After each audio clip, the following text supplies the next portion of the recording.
Don't go away, because the musical legend Dame Julie Andrews will be talking about her latest children's book, which features musical mice on Broadway. Yeah, she's here in the studio in just a few minutes. Stay with us for that. Good morning, thanks for joining us. Coming up after the news... Raindrops on roses and whiskers on kittens, bright copper kettles and warm woolen mittens, brown... She's a film legend, of course, and a successful children's author. Dame Julie Andrews will be here to tell us about a few more of her favourite things. Oh, she's a Hollywood legend in the true sense of the word. Classic films such as The Sound of Music and Mary Poppins have made Dame Julie Andrews one of the most enduring and popular figures in show business. She's also an accomplished author and has just published a new children's book called The Great American Mousical. To tell us more, very pleased to say Dame Julie's here with us this morning. I feel like going on bended knee. Good morning. How are you? Good morning, Kate.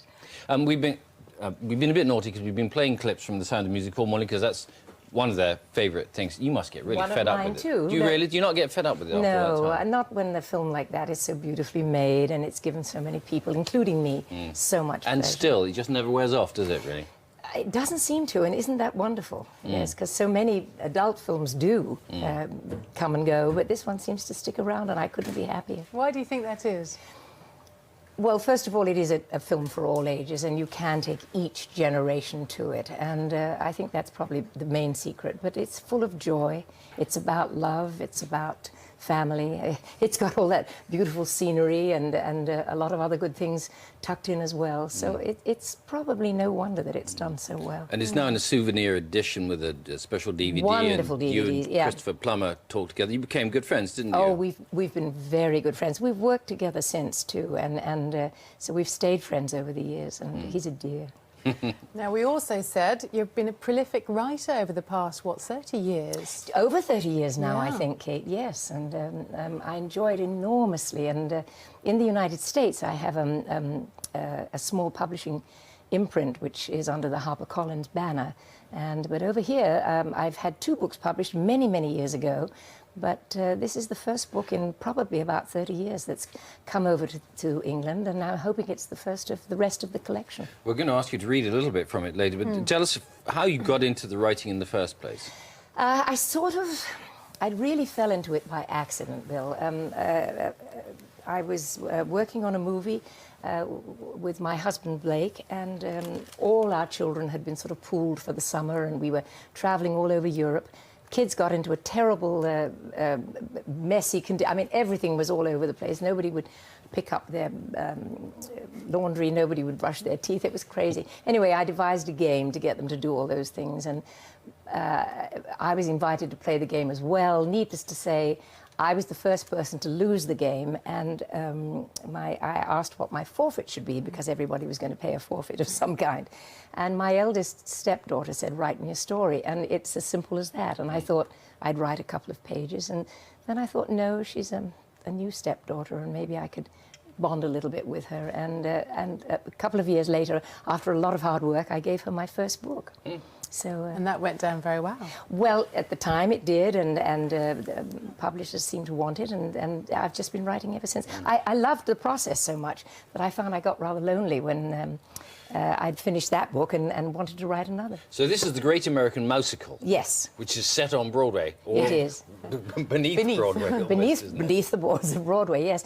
This came about simply because I was, in fact, I mean, these seem to tip me into things. I was working on Broadway, and we discovered we had a mouse in the wardrobe. And I suggested that someone find a humane trap and take the little mouse out somewhere. And some funny person said, well, they probably came up to see what all the action was about, or to see the stars up top or something. And a light bulb went off in my head, and I thought, oh, what a wonderful way to write a story about theatre for children.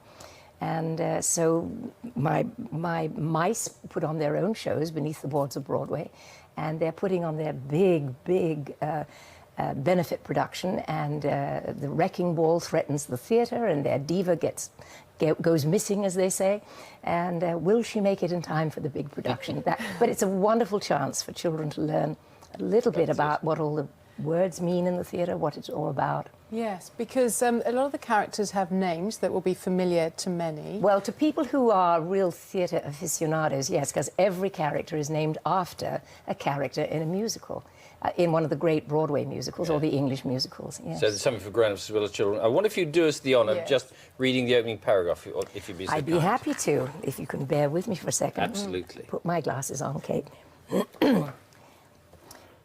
If you could stand upon a faraway star and look down at planet Earth on a cloudless evening, you might just notice a glowing pool of light.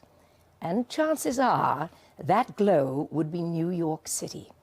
If you could leap from your star and fly down, down, down into the heart of that great metropolis, you would land in the most twinkling, sparkling place of all, Times Square. And if you walk down any street in that area, you would be in the center of the theater district, Broadway, a place where magic happens every single night and sometimes twice a day. I've come over all gooey. That's lovely. Thank you very much. Do you see it appeal to adults and children alike? I'm hoping that it has that kind of double sense of humor, because there are one or two very adult sort of silly things going on that a lot of theatre people will recognise. But I think it is a great sort of adventure story for children. And also it really does speak about how no matter how small you are, you can make a huge difference. Yes, which is a big thing for people, because a lot of people think, oh, we were talking about global warming today. And yes, I was interested to hear what you were saying. And people think, well, what difference am I going to make? But everybody does. You know, it's like every drop in the bucket. Eventually you get a very big bucket, and nobody should feel that they're too small or too insignificant to make a difference. You're talking about Pippin, of course, the one little character. The one little character who actually does eventually make a miracle happen in the theatre, yes. Pippin, the name of a Broadway musical. That's right, yeah, and the lead character in a Broadway musical too. Now, you co-wrote this with your daughter. I did. Yes. Yes. And the illustrations also by her father? Yes, and my first husband, who happens to be a wonderful Broadway designer. So it was a labour of love all round. Why not keep it in the family? Now, you haven't sung publicly for a while because you've had... There she is, by the way. How lovely. No, How dear of you to even find that. That's grand. Where is that then? That is my daughter. And where was that? That's in her theatre. She runs a wonderful theatre on Long Island called the Bay Street Theatre. And as well as being an author and running our collective, our collection, I should say, it's called the Julie Andrews Collection in the United States. And we've been running for about 4 years now, and I think we've produced about 24 books. Not just ours or mine, but we find authors and bring back books that are worthy of reconsideration. And What do you look for then? I look for books that, quality books that bring about a sense of wonder and speak about nature and really make children appreciate the world that's about them. It's very important to me. I'm a huge advocate of reading to children too, little children, and I support all those very important issues. How's your voice? Because you had to give up singing publicly. I did, and this has been a wonderful new voice for me. And my daughter said, "Mum, you've just found a different way of expressing yourself." And I can sing in a very deep bass voice, which I don't do at all these days. But there is, we were told there's a website. There is a website, the julieandrewscollection.com. And you sing on that. And I do, and I said, when they asked me if I would sing a song about this particular little book, I said, well, if you can make it in a low enough key with few enough notes, I'll give it a go. And to my delight, it worked. Great. Thanks to the wonders of sound mixing and editing and things like that. Very good. Yes. Very good. Grandchildren. I have 7 of them. So you'd be reading to them? Oh, well, they're a wonderful sounding board for me. In fact, one of my grandsons is the inspiration for one of our younger children's books called the Dumpy series, which is about a series of dump trucks. And but that hasn't come out in this country yet. But hopefully, pleasure, pleasure to come. Yes, well, and what next for you? What else is to come? More books back in America, and perhaps based on the Dumpy series of books, a PBS television show next year, which I hope will, in fact, be shown in England also. Still on the books. What about, is that right, not drama? No, that would be, the Dumpy books are I see. very humorous, light Yes. stories.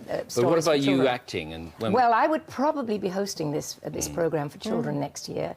And, oh my gosh, I do a lot of touring and lecturing, and between that and the writing and the running of the collection. Just before you go, last time I interviewed was a couple of years ago. Yes. I remember about the imprint, and I shared the fact with you that we come from the same hometown. Yes, from Walton. Yeah, and you promised that we'd go there together. So I hope we've got time when the show's over, because I've got the car ready. Oh, I would love to.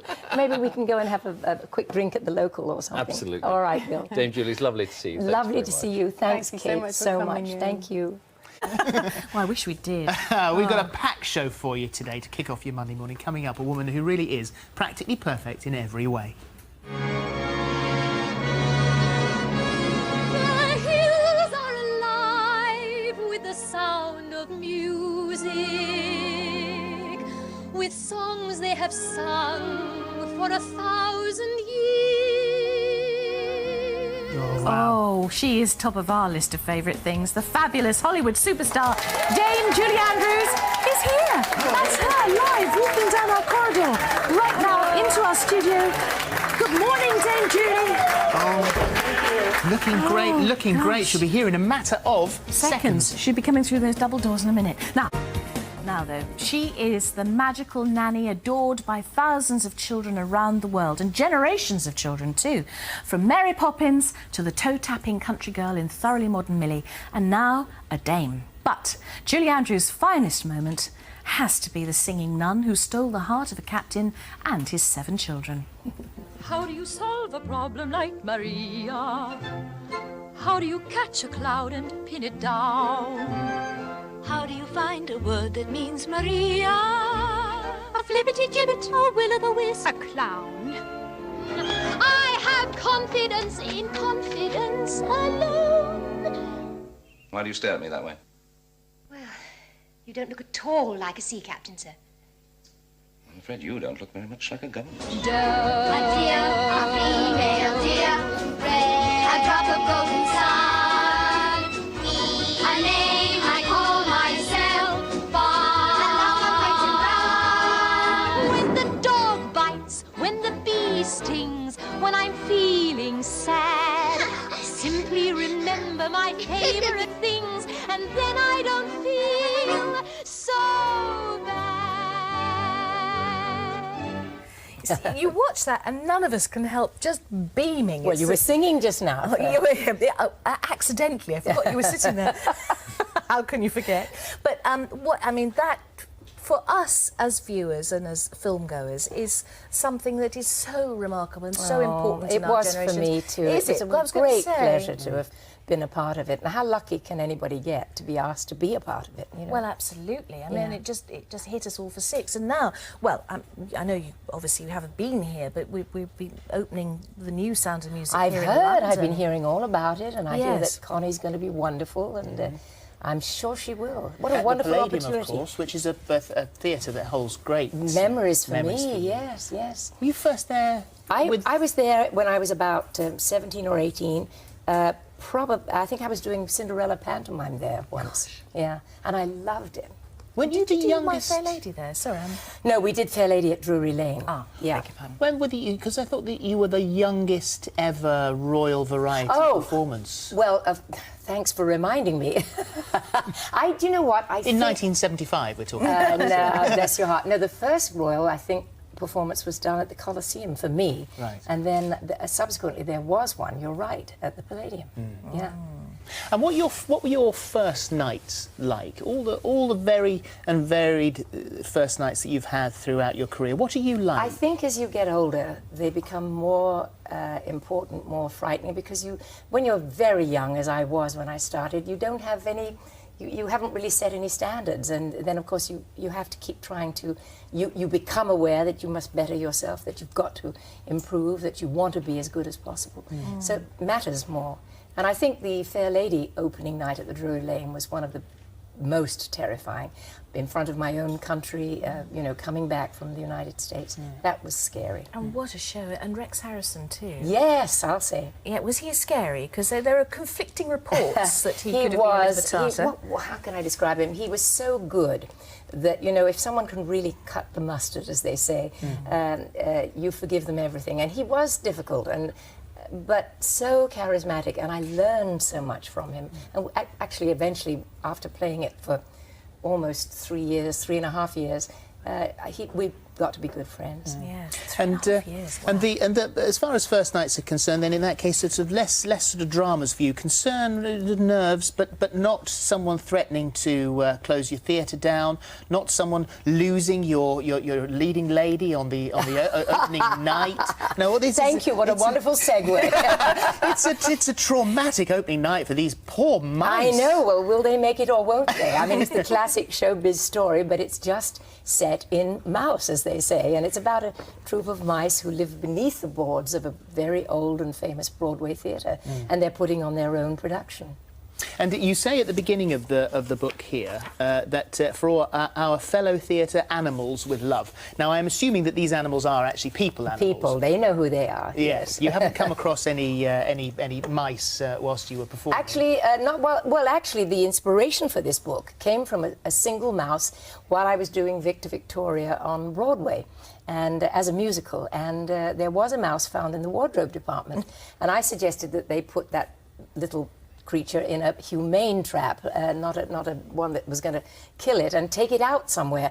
And I think our hairdresser or makeup man or somebody said, probably came up to say hello to everybody and meet and greet, you know. And I thought, oh, the light bulb went off in my head, and I thought, what a wonderful idea for a children's book to bring it down in size, but educate children about the theatre. And there's a big glossary in the back with all the names that you know and I know, but maybe children don't. You know, what is an apron of a theatre? You know, what are the tabs and the lights and all of those kind of things. So for the children that really want to know about it, it's there. It's also really about how no matter how small you are, you can make a difference. That's really what the book's beautifully about. Illustrated as well, some lovely By Tony illustrations. Walton, who is... I wrote the book with my daughter Emma, and she and I often write together these days. And her dad, my first husband, Tony Walton, is a wonderful designer and producer and a director on Broadway. Who better than to, you know, do it and keep it in the family? Yeah. Fantastic. You I know, have a great affinity with children's books. You've written many, and you have your own collection. I do, in the United US. States. This is, I've been writing for about 35 years now, Fern, but I had 2 books published here in the 70s, but this is the first book since then that's come over, and this is actually one of the latest books in our collection back in America, but I'm hoping it's the first of the rest of the collection that will eventually come to Britain. And what triggers the importance of, I mean, all of us as children, we've had books that would just always stay with us and you want to read to your own children. Yeah. But did something trigger it in you when you were little? I fell into writing by accident. I was playing a game with my children, and we were playing a game that required a forfeit at the end of it. So I was the first person to lose the game, and my stepdaughter said, "We'll write a story. That'll be your forfeit." And I thought... Well, that's a big forfeit, isn't it? Well, no, I thought, sure, I can write 2 pages, like an Aesop's fable or something like that. But she was my new stepdaughter, and I thought maybe this would be a nice way to bond with her. And so I did write her, and it happened, a story. And about 18 months to 2 years later, I actually gave it to her, published, and it was my first book. And I loved it so that I then went on writing from then on. Because the books in America, the series that you publish, are not necessarily just your own books as well. You No, other we publish authors? my books, the ones that I write with my daughter Emma, who runs the publishing imprint, and also books that we commission or find, and also books that have perhaps been out of print for a long time and are really worthy of consideration. I mean, how many of us had a favourite book as a child that you wished you could find today? Absolutely. Yeah. I've been rediscovering the Noel Streatfeild books. Yes. The shoes books. God, they're good, aren't they? Really good. Tennis And shoes, writing, dancing shoes. yeah, that's right. And writing for children is so important because they're the ones that are going to learn, hopefully, you know, the decent English and be influenced by what they read so that they notice the world around them. And go to the theatre. And go to the theatre. That's one of our themes. Or the cinema for Shrek 3. Well, that's coming up, yes. That'll be this year. Actually, where are we? No, next year. You've done The Voice, have you done? Done The Voice, done most of it. Yeah.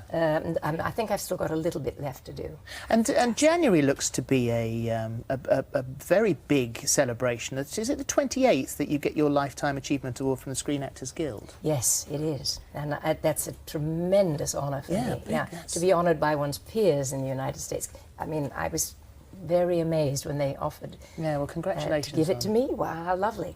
Yeah. And thank you so much for coming in today. It's always lovely to have you back. Thank you. It's lovely to see you. A pleasure. There you go. So this is a lovely book, the Great American Mousical. There's Julie's book, and lovely illustrations as well by Tony Walton. And thank you for coming.